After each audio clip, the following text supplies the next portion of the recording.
म्हणजे न मिळणारी वस्तू मिळवून देणे आणि क्षम म्हणजे मिळालेल्या वस्तूचा सांभाळ करणे. मग आपल्याला ही वस्तू कोणी मिळवून दिली? परमेश्वराने. ऐका, त्याने वचन दिलंय, जो अनन्य, आपण 15 दिवसापासून अनन्य भावाने त्याची शरणागती पत्करली, त्याने आपल्याला ही वस्तू मिळवून दिली. यांना हे सुचवणं सुद्धा कोणाचे काम? परमेश्वर. पण भाग्यवान आहे, कारण या जर विचार केला उद्या उठून की एवढे साधू आणायचे, बाबांसारखे मंत लोक आणायचे, वासनिक नामधारक तपस्वी आय आणायचे, तर जमेल का हो? जमणार नाही. त्यांनी आपल्याला इथं, आपल्याला नाही, इथं त्यांनी देवाला रक्षण दिलं का? देवाला ज्या वेळेला नारदाने प्रश्न विचारला, देव तुम्ही कुठे थांबता? ऐका बंधू, तुम्ही कुठे थांबता? त्यावेळेला देवाने नारदाला सांगितलं, यत्र गायंती मद भक्ता तत् तिष्ठामि नारदः. माझे भक्त गाती जेथे, नारदामी उभा तेथे. माझे भक्त गायन करतात ना नारदा, मी तिथे वास करतो. आणि या तुमच्या नवीन वास्तूमध्ये काल संध्याकाळपासून गायन पूजन भक्ती होते आणि अकस्मात अदृश्य स्वरूपात या तुमच्या वास्तूमध्ये देव आलेला आहे. सज्जन व बंधूंनो, तुम्हाला साक्षी म्हणता आणि वास्तविक तपस्वी साधूंना साक्षी ठेवून सांगतो की तुमचा हा मॉल एक दिवस या दुर्गती तालुक्याच्या सेंटरमध्ये ना, इकडून भडगाव तालुका, इकडून पाचोरा तालुका, इकडून चाळीसगाव तालुका, या केंद्रावर या 3 तालुक्यांमध्ये मी यांच्या सर्वांना ग्वाही देऊन परमेश्वराच्या साक्षीने तुम्हाला शाश्वत शब्द देतो की तुम्हाला परमेश्वर कधीच कमी पडू देणार नाही. कारण की इतक्या चांगल्या वस्तूमध्ये तुम्ही देवाला आमंत्रित केलेलं आहे आणि निश्चितच तुम्ही आता पुढच्या वर्षी या पदयात्रेला असं पुढे जाऊ देणार हे मी तुम्हाला सांगतो. तुम्हाला 12 महिन्यातच ते समजणार आहे, म्हणून सर्वांनी त्याच्यामध्ये टाळ्या द्या. सांगितलं ना? हा आणि 15 मिनिटं नाही, 10 मिनिटं घेऊ का बाबा? बघा, आपण सर्व देवाचे देवासाठी निघालेलो आहे, पण देवाचा स्वभाव आहे तो देतो तो देव. आता बाबांनी मग अशी माझ्या बाबाच्या रस्त्यावर झाला, थोडं पोलीस कर्ज आलेलं लग्नाच्या. बाबांना म्हटलं अडचणी. बाबा म्हणे, बापू माझ्याकडे 5 लाख रुपये पडलेले, मी तुम्हाला बिगर व्याजाचे देतो. बाबा माझ्यासाठी काय आले देणारा कोण? बाबा माझ्यासाठी काय आले? अडचणीत कामाला आले देव. देतो तो देव, पण देव देतो केव्हा? घेशी तेव्हा देशी ऐसा असशी उदार. देव अगोदर बसून जातात, घेतो तेव्हा देतो, असा देव देत. आपल्याला सर्व सुचते की सुदाम रायाला देवाने सुवर्णाची दंड दिली, एका रात्री दिली. कोणत्या मागचा द्या देवान टाइमले देव देव आहे बघा. माईक थोडा जवळ जरा. हा, देशी देतो देव, केव्हा घेतो. सुद्धा मला सुवर्णाची नगरी दिली, केव्हा दिली? काय घेतलं? ज्यावेळेला माता वसुंधरा आपल्या पतीला सांगते की तुम्ही, तुमच्या मित्र राजा आहे. कोण आहे? मी उभं राहून बोलतो, तुम्हाला आय कॉन्टॅक्ट नाही होत. माईक जवळ जरा. तुमच्या मित्र राजा आहे, त्याच्याकडे जा. आपली परिस्थिती गरिबीची आहे. कोण? सुदामाची बायको वसुंधरा, बर का? वसुंधरा आहे. वाटल्यास तर पुस्तक मध्ये बघा, तुम्ही बघणार आहे. मी सुशेला असो का वसुंधरा असो, तो माझे काम करते. हा, वसुंधरा मातेने आपल्या पतीला सांगितलं की तुमच्या मित्र राजा आहे, आपली परिस्थिती गरिबीची, आपल्या मुलांना धड खायला नाही, तर त्यांच्याकडून तुम्ही 2 गाई आपल्या मुलांच्या दुधासाठी आणा. सुदामदेव म्हणाले, बाई तू म्हणतो ते खरं आहे.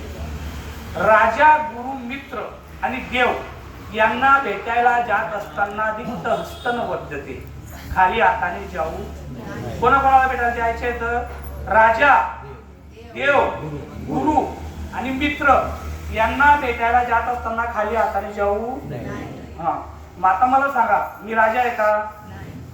देव, मित्र, बाकीचे आहे, बाकीचे नाही राजा. सर्व माझी सहमती असतील असं नाही. आपल्याला मतदान मध्ये उभं राहायचे. 500 लोकसंख्या आहे, मतदान संख्या. निवडायला किती लागतात? 251.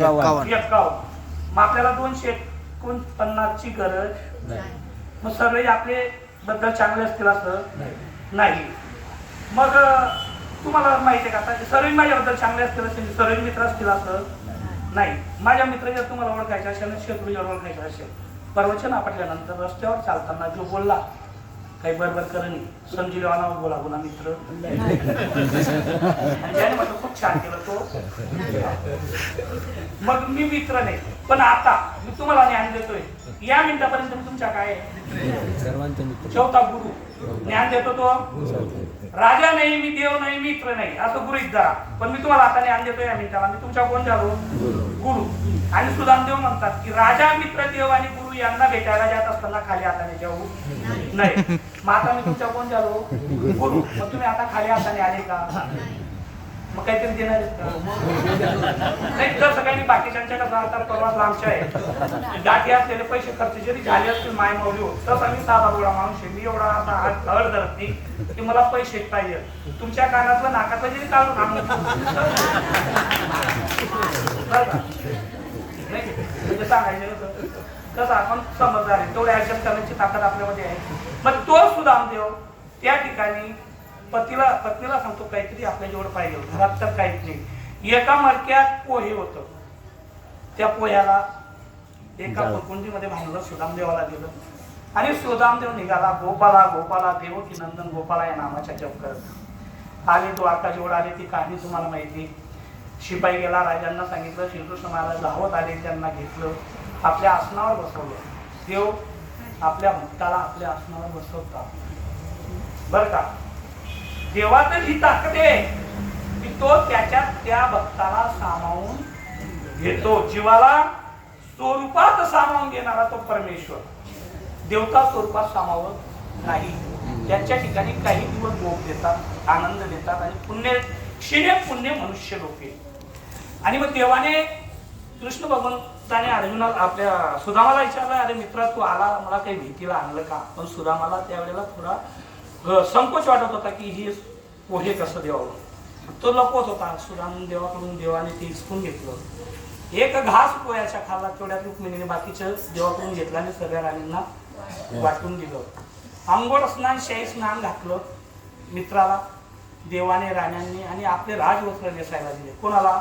सुदामाला. 5-7-8 दिवस झाले. देव म्हणाले म्हणजे सुदामा आता आमच्या आईराणी म्हणजे तुम्हाला मग असे सांगितले पहिला दिन ना पाहून दुसरा दिन ना पै तिसरा दिन अक्कलकोटी घे एक दिन फिर कोण माझ्या हाताने दुसरा दिन पाणी पाहिजे पण खाली बसू दिलं नाही. मग सुदामा आता तू जातोस का? म्हणजे देवा जातो. पण सुदामा कशासाठी आला होता? ऐकताय तुम्ही? हा 2 गायी घेण्यासाठी आला होता. मग त्याला मागल्याशिवाय देत नाही. मग निघायची वेळ आली. पण सुदामाचं तत्व होतं भक्त मागत नाही. आमच्या मागायचं विचारलं देवा तुमच्या भक्त तुमच्याकडून काय मागतो? देव सांगतात बाई भक्त आणि मागे हा विरोधाभास. तन मन धन त्याने मला अर्पण केलेलं असतं. कोणी? या साधू बाया हे साधू यांनी तन मन परपंच सर्व सोडून ते देवाला अर्पण झाले. तन मन धन त्याने मला अर्पण केलेलं असतं. तो माझ्याकडून काय मागणार? आणि बाई जो मागतो तो माझ्या भक्त नाही. मागणारा देव भक्त म्हणत मग देवाकडे मागावं का? मागण्याची गरज नाही. देव तो चतुर जाणून अंतर वर्तत असे. तो भक्ताच्या अंतर जाणतो आणि देतो. आणि त्यावेळेला सुदामदेव न मागता निघाले. श्रीकृष्ण भगवंत आसनावर बसलेले आहेत. सुदामदेव महाद्वाराच्या दिशेने निघाला. राज दरबार भरलेला आहे. सुदामदेव चाललेले. मनात मात्र विचारांच्या काहूर. घरी गेल्यानंतर वसुंधरा विचारेल गायी आणल्या का? तिला उत्तर काय द्यायचं? आपल्याकडून तर देवाकडून मागायचं नाही. या विचारांच्या काहुरामध्ये सुदामदेव महाद्वाराकडे जात होता. श्रीकृष्ण भगवंत सिंहासनावर बसलेले होते. महाद्वारावर सुदामदेव पोहोचले. श्रीकृष्ण भगवंतांनी हात दिली. हे सुदामा थांब. सुदामाच्या अंगावर काटे आले. निश्चित माझ्या देवाने जाणलं असावं. आता देव मला बोलवेल, मला सांगेल 2 गाय घेऊन जा. त्यावेळेला मात्र सुदामदेव मागे फिरले. देव विचारतोय, सुदामा तू आलास, काहीतरी विसरतोयस? नाही देवा, मी काही नाही विसरत. विचार कर, तू काहीतरी विसरतोयस. सुदामाला वाटलं गाई मागण्याबद्दल देव बोलताय की काय. नाही देवा, मी काही नाही विसरलो. व्यवस्थित विचार कर सुदामा, तू काहीतरी विसरतोयस? नाही ना देवा. अरे येड्या, तू ज्या दिवशी आलास ना त्या दिवशी तुझ्या अंगावर फाटकं धोतर होतं, फाटकी पगडी होती, आम्ही स्नान घातलं, तुला नवीन राजवस्त्र नेसवायला दिले आणि ते फाटके उतरून घेतले. आता तू तुझ्या जातोय ना, तुझे ते परिधान कर, आमचे राजवस्त्र आम्हाला वापस दे. आणि त्यावेळेला सुदामदेव आले, आपले राजवस्त्र उतरवले, ते फाटके कपडे अंगावर घातले. जी स्थिती होती त्या स्थितीमध्ये गोपाला देवकी नंदन गोपाला या नावाच्या जप करत निघू लागले. त्याला सुखे दुखे समय कृत्वा लाभा लाभो जया जयो. जो भक्त माझा असतो त्याला सुख असो, लाभ असो, अलाभ असो, मान असो, अपमान असो, त्याच्यात जो सम असतो तो स्थित प्रज्ञ भक्त मला आवडतो. आणि तो स्थित प्रज्ञ भक्त त्याच स्थितीमध्ये गोपाला देवकी नंदन गोपालाच्या नामाचा जप करत गेला. त्या ठिकाणी माझ्यासारखा मित्र राहिला असता, मनातल्या मनात एक शिवी असली असती, नको गाई, पण कमीत कमी 2 कपडे तरी माझ्या अंगावर राहू दिले असते. पण सुद्धा नाराज झाला नाही. गोपाला देवकी नंदन गोपालाच्या नामाचा जप करत आपल्या नगरीजवळ आला. पाहतो तो काय, अरे च्या, परत मी द्वारकेकडे आलो की काय. फिरायला लागला. 4 शिपाई धावत आले, हातांमध्ये हार होते. त्या सुदामदेवाच्या घरात हार टाकले. अरे देवा, तुम्ही कुठे निघाले? मी नगरी चुकलो, माझ्या नगरीकडे जातो. नाही, ही नगरी तुमचीच. माझी? एवढी सुंदर, द्वारकेसारखी?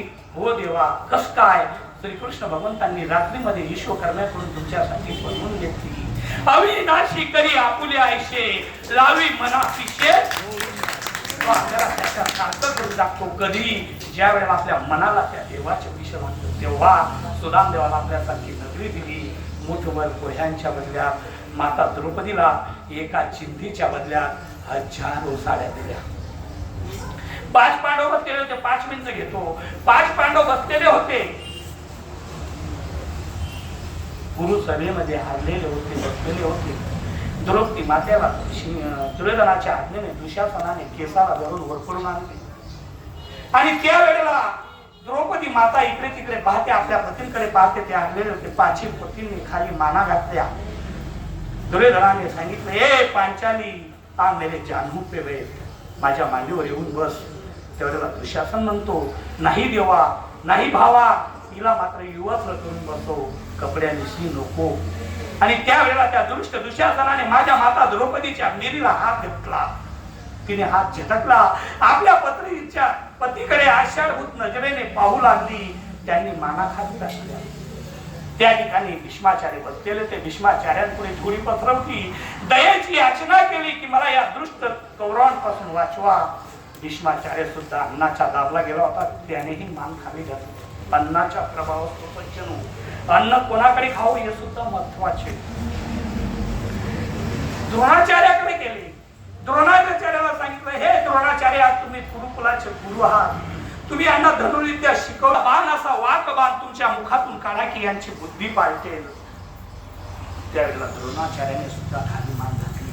कृपाचार्याकडे गेली, जोडी पसरवली, हे कृपाचार्य, तुमच्या नावामध्ये आहे, तुम्ही माझ्यावर कृपा करा आणि या दुष्ट कौरवांच्या तावडीतून मला सोडा. कृपाचार्याने मान खाली घातली. कर्णाजवळ गेली. 5 मिनिटं घेतले आणि कर्णावर हो तेच सांगितलं. हो बाबा, 5 मिनिटं घेतले, मुद्द्यावर येतो. आणि कर्णाने सुद्धा खाली मान घातली. आणि तेव्हा मात्र ती विचार करू लागली की या जगात माझं कोणीच नाही रे, नाही कुणाचे कोणी, नाही रे, नाही कुणाचे कोणी. तिला जाणीव झाली आणि तिने आर्त हात मागली. तिला जाणीव झाली की अंतकाळी तुला सोडविना कोणी, एका चक्र पाणी वाचूया. आणि तिने आडवणी मारली, कुठे गुंतला द्वारकेच्या राना, येड का सखया लाविला खेळ का सखया लाविला. देवाने त्या ऐकली आणि एक नव्या 4 साड्या एका चिंधीच्या बदल्यामध्ये दिल्या. जर देव एका चिंधीच्या बदल्यात 1000 साड्या देतो, एक मुठभर पोह्याच्या बदल्यामध्ये तुम्हाला नगरी करून देतो, तर आपल्याला जर आपण थोडं दिलं तर तो देव देणार नाही का? सज्जन, ही पालखी जी बनवली गेली, या पालखीमध्ये काही मुकुंदराज बाबू बसून जाणार आहे? कनाशी, अंजनेरीच्या कनाशी, अचलपूरकर बाबा आणि ताई हे बसून जाणार आहेत का? कोण बसून जाणार आहे? परमेश्वर. परमेश्वर देव बसून जाणार आहे. तुम्हाला सांगतो, पैसे किती जमले असेल ते मला माहित नाही, किती बाकी ते पण मला माहित नाही, पण पालखीच्या निमित्ताने जर आपले पैसे बाबांच्या हाती पडले, जर एखाद्या वेळेला आपण अडचणीत असलो, आजारी पडलो, घरात काही संकट आहे, त्या वर्षाला आपण येऊ शकत नाही ना. ज्याने या पैशामध्ये पालखीमध्ये पैसे टाकलेले, त्या पैशांच्या मार्फत तो त्या पदयात्रेत चालतोय, हे मात्र सिद्ध झाल्याशिवाय राहणार. आणि आपण काय ऐकलं की जे देशी तेव्हा देशी, त्याला आपण जर काहीतरी दिलं त्याशिवाय तो आपल्याला काही देत नाही. मग खऱ्या अर्थाने आपण काय द्यावे अशी व्हावे उत्तर आहे. काहीतरी त्यांच्या ऋणातून मुक्त होण्यासाठी परमेश्वराच्या या पदयात्रेतून दिलं गेलं पाहिजे. मी असं नाही म्हणत तुम्ही सर्व श्रीमंत आहात, हातमजुरी करणारे सुद्धा असतील, तुमची जी इच्छा असेल ती इच्छेप्रमाणे तुम्ही त्या ठिकाणी द्या. पैसे आता नसतील तर तुम्ही फोन पेने बाबांना केले तरी चालतील. चेतन, तू किती देतोय?